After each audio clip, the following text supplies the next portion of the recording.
आणि आता मी आलेली आहे आपल्या गावरान ब्रो म्हणजे आपल्या गावरान भावाच्या रूममध्ये. चल भावा सिटीत ते सगळे जे भाऊ आहेत, आपले जे सगळे गावरान ब्रो आहेत, ते या रूममध्ये राहणार आहेत. आणि जसं आपण पाहिलं की सिटी सुंदरी ज्या आहेत, ज्या मुली आहेत, त्यांच्या रूममध्ये पिंक शेड होती, तर इकडे तसं येल्लो शेड आहे. त्यामुळे येल्लो आणि व्हाईट या रंगांचा वापर केलेला आहे. त्यामुळे यांना कुठेतरी एक येल्लो आणि गोल्डन असं एक कलर शेडिंग आहे. आणि या ग्रीन वॉल्स आहेत सॉफ्ट ग्रीन कलरच्या. तर या पण एक छान रूम्स आहेत.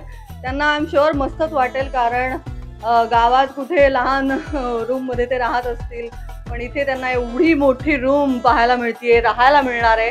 त्यामुळे आय एम शुअर ते नक्कीच खूप एक्सायटेड असतील आणि त्यांना खूप भारी वाटलं असेल. आणि खरंच ही रूम पण तेवढीच भारी आहे. आपण पाहू शकतो त्यांनी आपापले फोटो सुद्धा इकडे लावलेले आहेत बेडच्या पाशी. तर मला असं वाटतं प्रत्येकाने एक छान बेड घेतलेला आहे आणि त्यांना नक्कीच ही रूम आवडेल.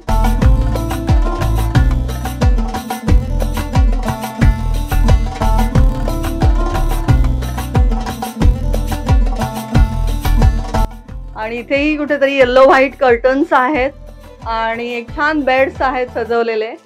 आणि अर्थात इथे एक छान जिना पण आहे, तर वरती त्यांचं सामान वगैरे असेल. तर कुठेतरी हा पण एक छान महलाचा, एक महालाचा फील येतोय मला इकडे. इथे मस्त जिना विना आहे. इथे त्यांना जरा वावरायला, खेळायला थोडा एक स्पेस आहे छान. तर कुठेतरी एक व्यवस्थित स्पेशस आहे. आणि मुलांना आरशाची गरज असते, पण अर्थात आहे इकडे सुद्धा एक आरसा.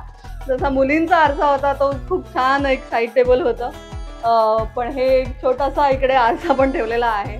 तर मुलांची एक छान रूम आहे आणि सिटिंग एरिया त्यांनाही दिलेला आहे. पण मला मुलींची रूम अर्थातच खूप आवडली.